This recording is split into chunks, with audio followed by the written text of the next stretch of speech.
Hello friends, అందరికి అస్సలం అలైకుం. మొబైల్ అనేది మనిషి జీవితంలో ఒక ఇంపార్టెంట్ పాత్రనైతే పోషిస్తుంది. నీ గుట్టు, రట్టు అన్నీ మొబైల్‌లోనే ఉన్నాయి. కాబట్టి ఏంటంటే మొబైల్ అనేది మనం జాగ్రత్తగా చూసుకోవాలా. మొబైల్ వేరోళ్ళ చేతులకు పోయిందనుకో రచ్చ రచ్చ అయిపోద్ది.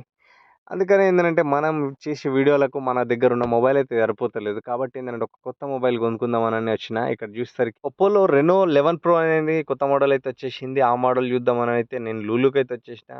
చూస్తుర్రు కదా ఫీచర్స్ ఎట్లా ఉన్నది, ఏం కథ అనేది. పక్కన మన మర్చెంటైజర్ అయితే ఉన్నాడు. ఆయన్ని అడిగి తెలుసుకుంటున్నా. కెమెరా మనం వచ్చేసి ఏందంటే కెమెరా అనేది మెయిన్ మనకు.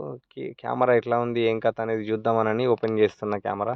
కొంతమందేమో ఒప్పో కెమెరా బాగుంటదని చెప్పిర్రు. కొంతమందేమో అంతా ఏం లేదు, దానికంటే ఐఫోన్ బెటర్ అని చెప్పేసి కొంతమంది అంటుర్రు. నాకున్న బడ్జెట్‌లోనైతే ఈ ఫోన్ అయితే బెస్ట్ అనిపిస్తుంది. 1700 చిల్లర రియల్ అయితే ఉంది. చూస్తుర్రు కదా ఈ ఫోన్‌లో క్లారిటీగా అయితే పిక్చర్స్ కనిపిస్తున్నాయి. చాలామంది పిక్చర్స్ దిగిర్రు. దాన్ని జూమ్ అవుట్ చేసినా గానీ నేను ఇట్లా చేసేసి బ్యాక్‌గ్రౌండ్ రిమూవ్ కూడా చేయొచ్చంట. చేసి మళ్ళీ ఒక వేరే బ్యాక్‌గ్రౌండ్ అనేది చేయొచ్చంట. వేరే బ్యాక్‌గ్రౌండ్ అనేది కూడా చేయొచ్చంట. చూస్తుర్రు కదా ఇట్లా ఎడిటింగ్ అనేది డైరెక్ట్ ఇన్‌స్టంట్‌గా మనం ఎడిట్ చేయొచ్చు మొబైల్‌లోనే. చూస్తుర్రు కదా బ్యాక్‌గ్రౌండ్ అనేది రిమూవ్ అయితే అయిపోయింది. ఇట్లాంటి ఫీచర్స్ ఉన్న ఫోన్ కోసం అయితే నేనైతే ఎదురు చూస్తున్నా. చూస్తుర్రు కదా డ్యూయల్ కెమెరా, అంటే ఒకటే ఎట్ ద టైమ్ 2 కెమెరాలు అనేది ఒకేసారి ఫంక్షన్ అయితాయి. చూస్తుర్రు కదా ఫ్రంట్ బ్యాక్ అనేది 2 కెమెరాలు ఒకేసారిగా ఫంక్షన్ అయితున్నాయి. ఈ ఫీచర్ అయితే నాకైతే చాలా అద్భుతంగా పనికొస్తది. కాబట్టి ఏందనంటే నేను తీసుకుంటే ఇదే మొబైల్ తీసుకుంటాను పట్టుబట్టినా నేను. చూస్తుర్రు కదా కెమెరా క్లారిటీ అయితే మామూలుగా లేదు. దీని ఫీచర్స్ వచ్చేసి ఇక్కడ మనం లోగోస్ చేసేటప్పుడైతే చిన్నగా మనం వీడియో కాల్ మాట్లాడినట్టు చిన్నగా ఇట్లా బ్యాక్‌గ్రౌండ్‌లా ఉండిపోతది, వీడియో బ్యాక్‌గ్రౌండ్‌లా. సూపర్ అంటే సూపర్ క్లారిటీ అయితే మామూలుగానైతే లేదు. డెఫినెట్‌గా ఇది తీసుకోవాల్సిన మొబైలు. మాటి మాటికి నా మొబైల్ అయితే మెమరీ ఫుల్ అయితే అయిపోతుంది. ఈ మొబైల్ తీసుకోవడం వల్ల లాభం ఏంటంటే 512 జీబీ అనేది ఉన్నది ఇందులో. 12 ర్యామ్ ఉన్నది.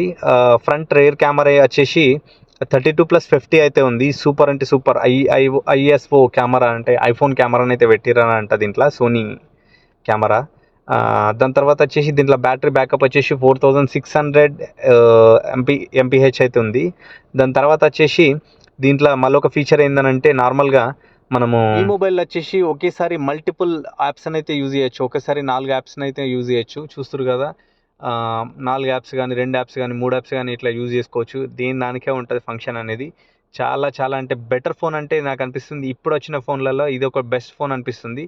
ఇది మళ్ళా స్క్రీన్ అనేది బ్రేక్ కాదన్నట్టు, నాన్ బ్రేకబుల్ అన్నట్టు. దీని రేట్ వచ్చేసి ఖతర్లో 1779 రియాల్ అవుతుంది. అది మన ఇండియన్ మనీలో చూసుకున్నట్టయితే 40,000 రూపాయలు అయితే అవుతాయి అక్షరాల. ఈ మొబైల్ వచ్చేసి ఫుల్ ఛార్జ్ కానీ 28 మినిట్స్ అయితే పడుతుంది.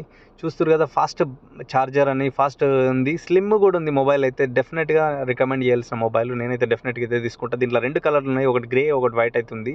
నాకైతే గ్రే కలర్ అయితే బాగా నచ్చింది. డెఫినెట్గా ఇదే తీసుకుంటాం. మన ఛానల్ని మాత్రం సబ్స్క్రైబ్ చేసుకోవడం మాత్రం మర్చిపోకండి.